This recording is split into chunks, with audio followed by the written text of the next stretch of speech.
Hey guys, it's Tanisha. I know a lot of high school juniors are in the thick of SAT season right now, and I feel for you. It's a really stressful time. As a high school senior, I just went through this process last year, and I have tons of advice to give. I'm gonna really go into detail in this video and share what worked for me in case it helps you too. So I self-studied for the SAT, and I took it in October of my junior year, and I scored a 1540 flat. I didn't have any tutors or take any classes, and I actually don't think I studied a crazy amount of time. I took my first practice test on July 13th, I think, and that's about 3 months before the test date. So with that, I'm just going to dive straight into some tips I have if you also want to get SAT done within 3 months and save thousands of dollars. Tip number 1 is don't wait. Don't wait for SAT classes to start. Don't wait for your friends to start. Don't wait for anything. The second you're done with sophomore year, get your head in the SAT game. Don't wait for school to get easier or for social engagements to die out because they never do. For the next 2 to 3 months, you need to learn how to add SAT into the balance of your daily life, and it's a non-negotiable. Tip number 2 is to learn to make proper study schedules. I know people that would complain about studying for the SAT for like 4 hours a day, and honestly, I don't even think your brain can stay engaged for that much time. Studying for the SAT is not about how long you study. It's about how efficient you are and how much you improve within each study session. Personally, I studied about 4 times a week for like 1 to 2 hours. Some days were heavier than others, but I only studied topics I struggled with. Before you even think about study schedules, you need to take a diagnostic or a practice test and see which areas you struggle with the most. I would advise you to study like 5 days a week and make sure 3 of those days are focused on your weaker topics. In my opinion, it doesn't matter how long you study as long as you come out of each study session knowing how to do a problem you didn't know before. Number 3, SAT Sweet Bank is your best friend. This might be a hot take, but unless you try self-studying first and fail miserably, do not pay for SAT books or classes. When I was studying, I only used College Board and Khan Academy resources. Both of these platforms already have hundreds of free resources that are really similar to the test. The best resource is the SAT Suite Question Bank. You can choose the section and the domain that you struggle with, and there you have it, hundreds of questions that look really similar to the real test. So all of the questions in the question bank are written by College Board professionals that write the real test. So these are probably the most similar you'll get to the test. If you want even more free resources, I would aim to get 100% mastery on the Khan Academy SAT courses. They have a bunch of questions, diagnostics, practice tests that you can use for free. Tip number 4, take practice tests every other weekend and make lists of things that you get wrong. Another free resource College Board offers is practice tests via Blue Book. You can download Blue Book on your device. It's just an application, and there are, I think, 7 to 10 practice tests.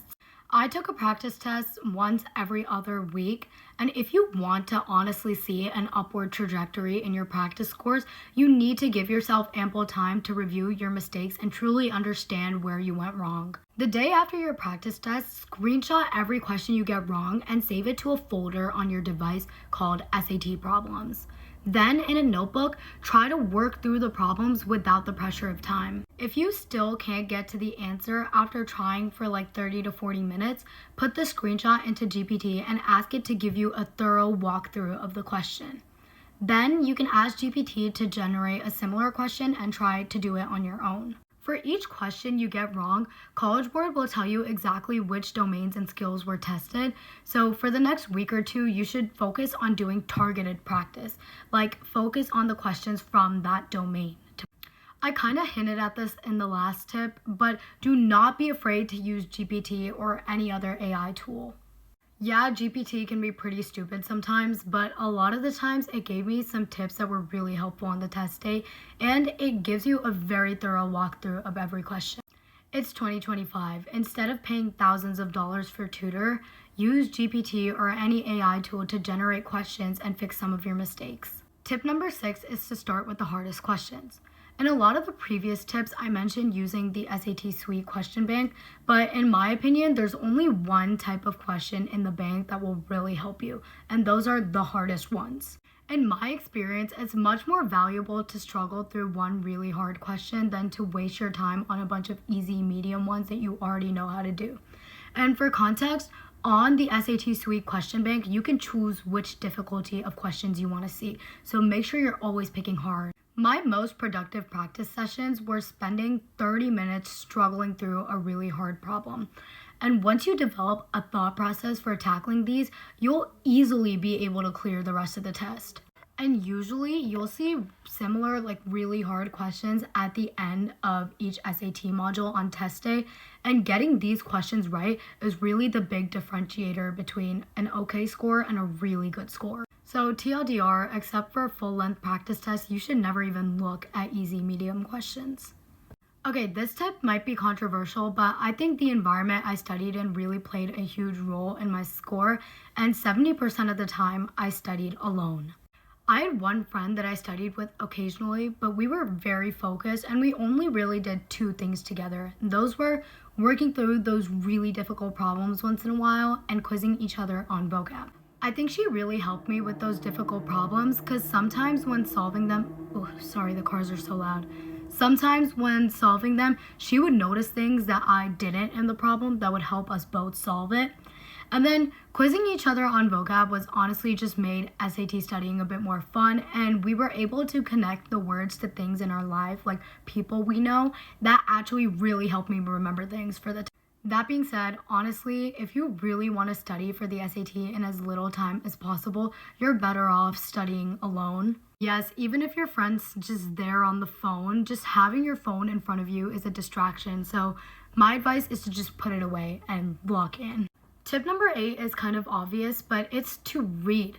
A lot of kids today don't really read that much, but in my experience, I've seen a really high correlation between kids with really high SAT English scores and those who read frequently.